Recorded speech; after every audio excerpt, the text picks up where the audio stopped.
Assalamualaikum warahmatullahi wabarakatuh.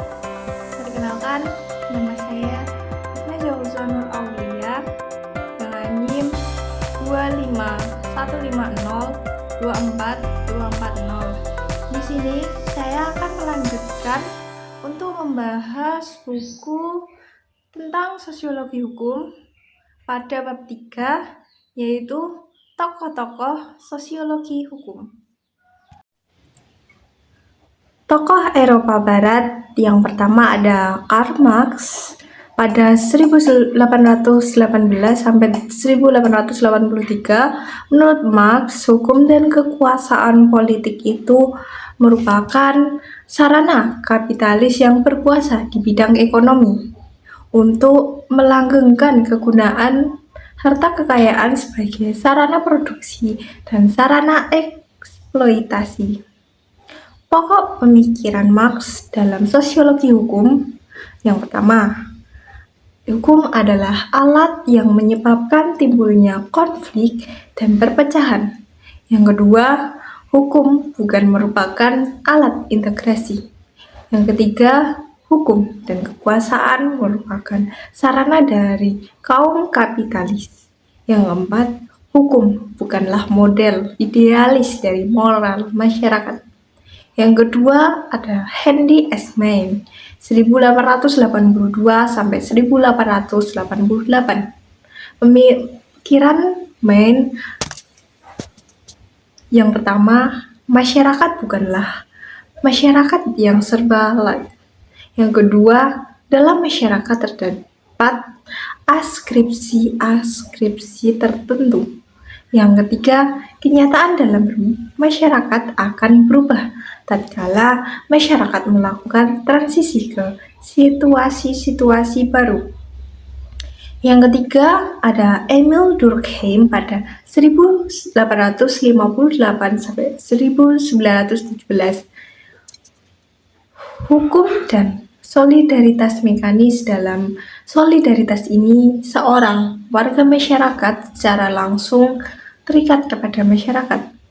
Hal ini dapat terjadi dengan indikasi cita-cita bersama dari masyarakat. Hukum yang menindak mencerminkan masyarakat yang bersifat kolektif, sedangkan hukum yang mengadili merupakan cerminan masyarakat. Yang keempat ada Max Weber 1864 sampai 1920. Weber memandang hukum sebagai suatu kumpulan norma-norma atau aturan yang dikelompokkan dan dikombinasikan. Tipologinya yang disusun melalui sumbu formal, substantif, dan sumbu rasional, yaitu sebagai berikut. Yang pertama ada menyangkut perbedaan bagaimana suatu sistem hukum itu disusun. Yang kedua, substantif, bersifat eksternal dan merujuk kepada ukuran di luarnya. Ketiga, Weber berpendapat hukum memiliki rasionalitasnya yang substansif. Ketika substansi hukum, tipe peradilannya yang pertama, tipe peradilan kadi atau peradilan dengan fungsi perdamaian atas dasar kearifan dan kebijaksanaan sang pengadil. Yang kedua, tipe peradilan empiris. Dan yang ketiga, tipe peradilan yang rasional. Tokoh Amerika Serikat yang pertama, Oliver Wendell Holmes 1841 sampai 1935. Holmes yang dikenal dengan revolusi sosiologi dalam ilmu hukum di Amerika Serikat. Holmes menolak dengan tegas mazhab analitis maupun mazhab historis.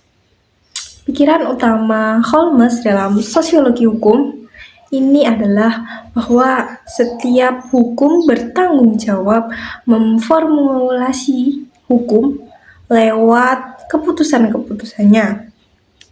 Menurut Holmes, hukum bukan saja dilihat dari definisi jurisprudensi, tetapi ramalan-ramalan yang akan diputuskan oleh pengadilan. Pendekatan yang digunakan oleh Holmes adalah pragmatis. Hakim harus benar-benar memperhatikan pembuatan keputusan hakim.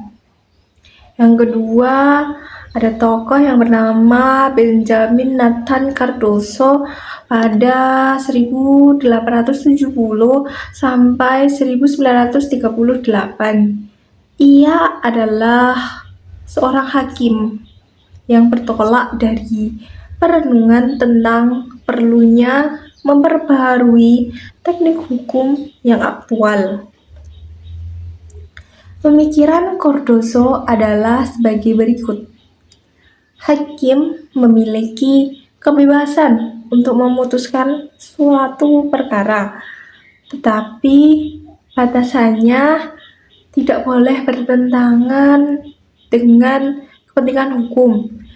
Yang kedua, berbagai kehidupan sosial seperti logika, rakyat, sejarah, dan standar moralitas yang disepakati bersama-sama dalam kehidupan merupakan instrumen ke arah terciptanya hukum.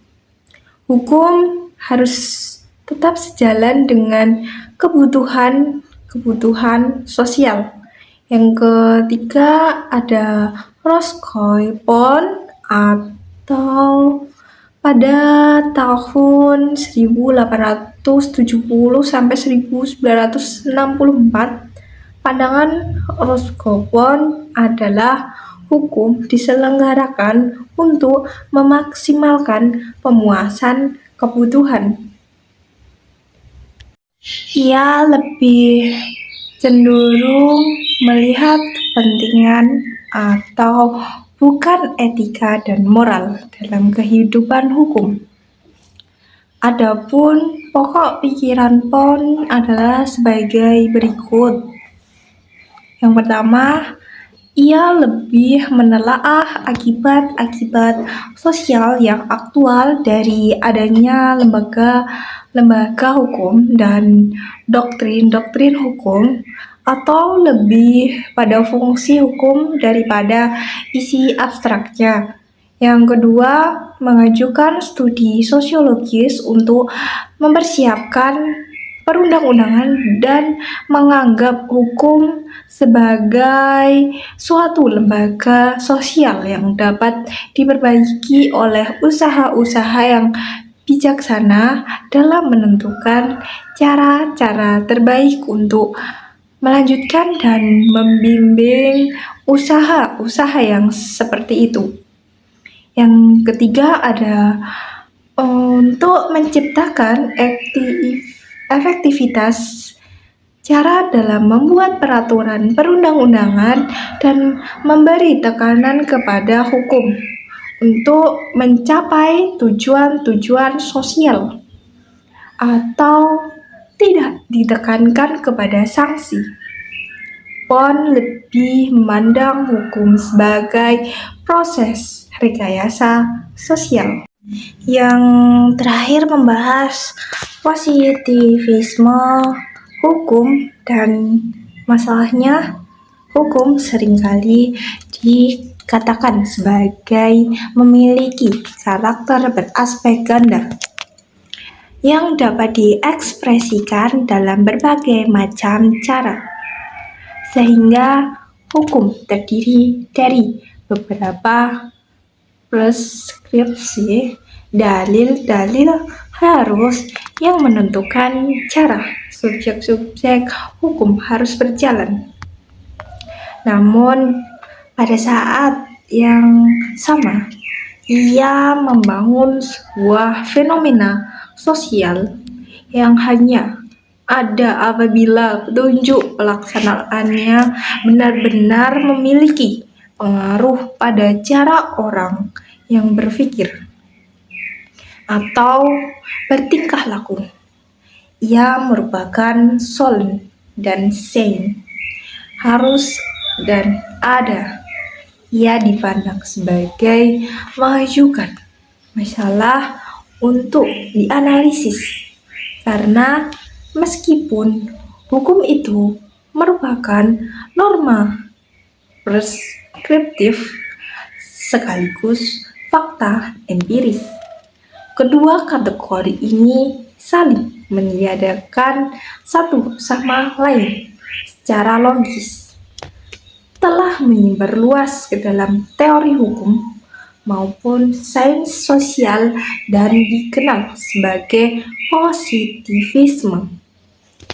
Pada intinya, positivisme adalah sebuah posisi filosofis yang menegaskan bahwa pengetahuan ilmiah yang berasal dari observasi terhadap data dari pengalaman dan bukan spekulasi yang berusaha untuk melihat kebalik fakta-fakta yang ada di observasi.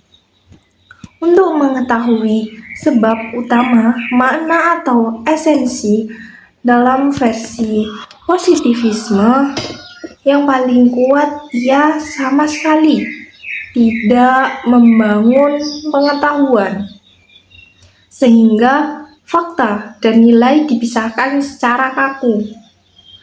Ia sendirinya tidak boleh membuat penilaian subjektif terhadap apa yang diobservasinya, dan ia tidak boleh melakukan penyelidikan ke dalam makna atau signifikan utama dari nilai-nilai yang dipegang oleh orang-orang yang diobservasinya. Pengujiannya yang dengan positivisme hukum dapat mengenali ekstensi hukum.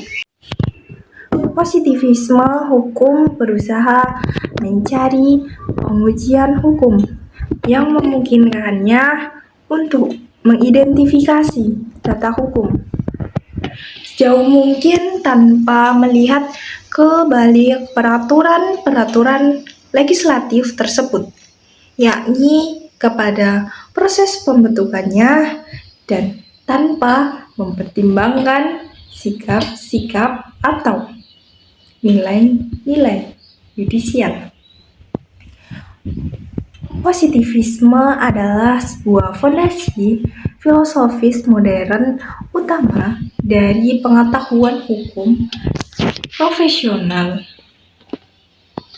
Sebuah bentuk pengetahuan yang akan dipertimbangkan dari sudut pandang sosiologis.